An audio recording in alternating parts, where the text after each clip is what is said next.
baby doll, like I'm a toy. Assume I'll fall for you, like there's no choice. Those pretty. I do love the intro to this song. Normally we go straight to the main bit, but it's a lovely intro, and we all need some motivation after everything we're hearing in the news at the moment.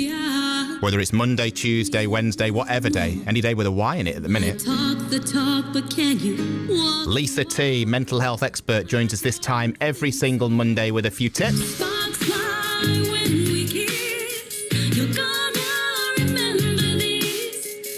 When I walk away with your heart while you're busy playing. On a Monday, when I go and do the ever tedious big shop, I'm always humming this as I walk round the aisles. Proper earworm. Lisa, good morning. Good morning, Lee. How are you? All okay? I'm good. How are you? Very good, very good. What's been happening over the last 7 days? Sounds very loud where you are, very noisy. What's going on, Lisa? I think I can hear some feedback from the studio somehow. Oh, have we got a bit of feedback? We'll get that sorted for you in the next few minutes. That was Jack's fault. Oh, we've not hit the right button. That's better. I thought you were on a train or something then for a second. No, luckily I'm not on a train at this time. That's the good thing about working from home these days, isn't it? So very grateful to not be on a train. I'll be honest with you. I heard a voice in the background and I just thought, oh, they sound quite decent. They sound like they know what they're talking about. And then it dawned on me, it was actually my own voice. Who'd have thought it? What's your tip this week, Lisa? What you got?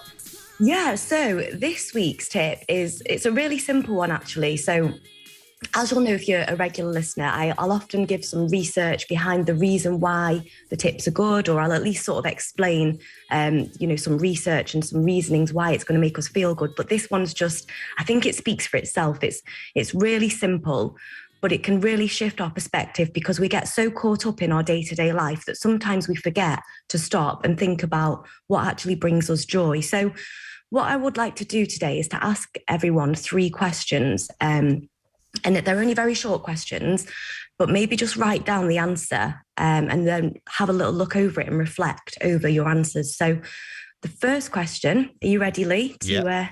You ready? Yeah. Okay, so the first question, write down 3 things that bring you joy in your life. Okay, right, okay. It can be big or small. Yeah.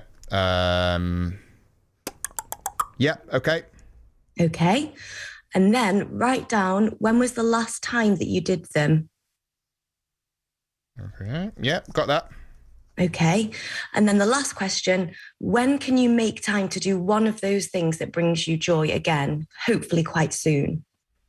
And that will be, yeah. Okay. So I wrote down, good job. I mean, I whinge about it sometimes when I'm getting up at 4:30 in the morning and just moaning at my alarm clock, but I love this job. Going on holiday and going out for some beers with my mates is what I wrote down as my 3 things. Right. How often can you do these things? Most days, to be honest, because I work most days that I've got a Y in it. Holidays, don't get enough of those, but does anybody at the moment with everything that's been going on with the pandemic. Beers with mates, when can I next do that? Doing it on Thursday. On my day off. Brilliant. Well, you're like star pupil, really, Lee. But for anyone listening who maybe has written something down and thought, oh, actually, I love going to the theatre, or I love dancing, or I love, whatever it might be, and you've realised that you've not done it for a while, maybe take today as an opportunity to put in a plan where you can actually do that thing sometime, hopefully in the next few weeks, because sometimes we do just get so caught up in day-to-day life that we forget to stop and factor in doing something for ourselves that brings us joy. So, yes, hopefully that tip will help to make you realise that you want to do something for yourself. 2 things I enjoyed. The tip itself, because it was excellent, gets you thinking, gets your mind wandering, which is obviously the idea. And the other thing I enjoyed, being called a star pupil. You're the first person ever to call me that. I was never called that at school, Lisa. I was always called a troublemaker and somebody who spoke too much. I can imagine that as well. I was going to say, I can't think where they got that latter part from. But anyhow, have a great week and we'll speak to you again next Monday, okay? Thanks, Lee. Take care. Bye. Cheers. Bye. Lisa T with this week's tip on Monday Motivation. There. Think about 3 things that you enjoy. When did you last do them? How often can you do them? When are you going to do them next? Enjoy playing along with Lisa there. Guitar Zeros, which you're playing along with, is this.